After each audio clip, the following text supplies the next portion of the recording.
Mark chapter 7 brings us to read about an argument between Jesus and the Pharisees. The Pharisees notice that some of the disciples are eating with unclean hands, without washing them, and so they start to question Jesus because his disciples were not following traditions of the elders.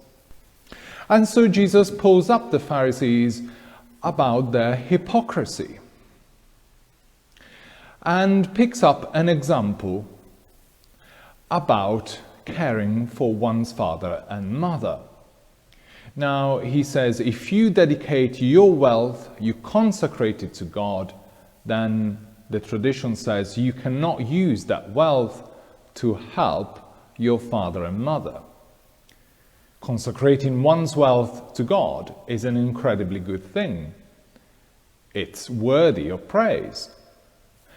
But if you do that and then you are prevented to fulfill one of the 10 commandments about honoring one's father and one's mother, you are using tradition to make the commandment of God void.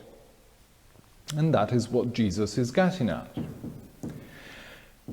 As we read this, it would be easy, it's probably very easy, to side with Jesus and say, oh well, yeah, I can see the point, they are being hypocrites.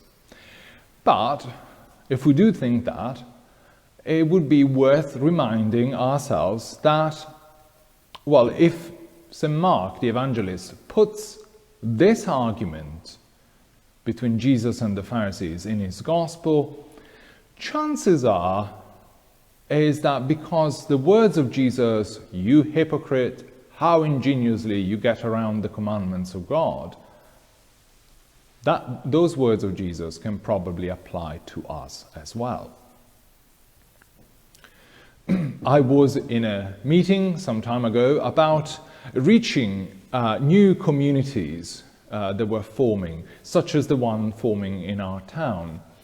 And somebody in the meeting suggested that perhaps we should have something else in terms of worship, something else instead of praising God that wasn't on a Sunday.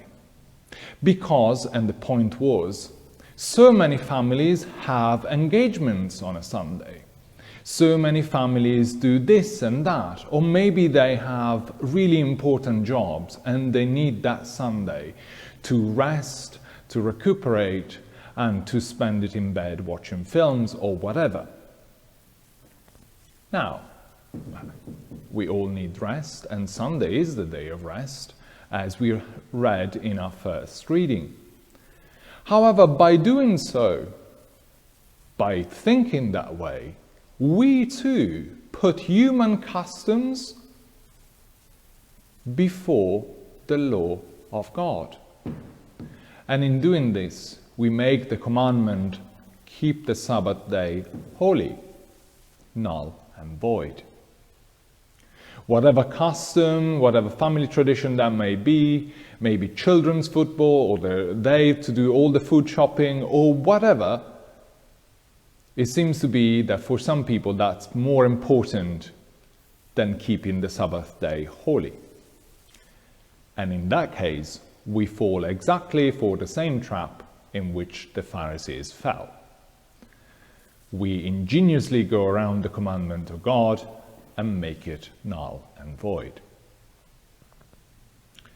Now, to practice religion, to be a Christian, it inevitably will include divine and human instructions. And we need to be careful where we draw the line, especially in the few cases when these two, the divine and human instructions, seem to collide and be at odds with each other.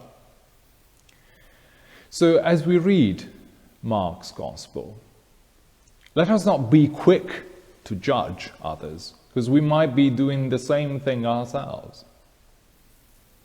Rather, let us pray God that we may wholeheartedly hear his commands, hear hear his instructions and put them into practice. All glory